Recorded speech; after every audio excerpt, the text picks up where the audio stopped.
Ndewonu. Today's presentation we are going to look at mkparịta ụka dialogue. Ka na eke n'ụlọ n'ụbọchị nke taata bụ ụbọchị ụka. Ụbọchị taata maala anyị mma o.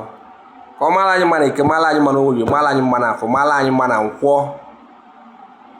N'ụbọchị nke taata anyị ga-enebanye anya na mkparịta ụka dialogue.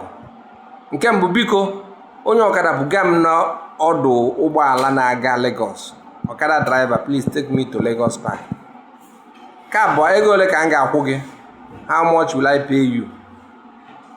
Ka atọ, ego m bụ naanị 100 naira. My money is only 100 naira. Biko jiri nwayọọ na-agba. Please drive carefully. Ka anya doo gị. Be careful. Agbala oke ọsọ, don't overspeed.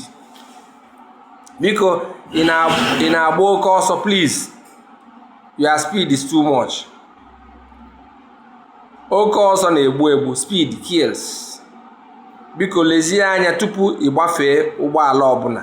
Look well before you overtake any car, please. Biko kwụsị m ebe a. Please stop me here.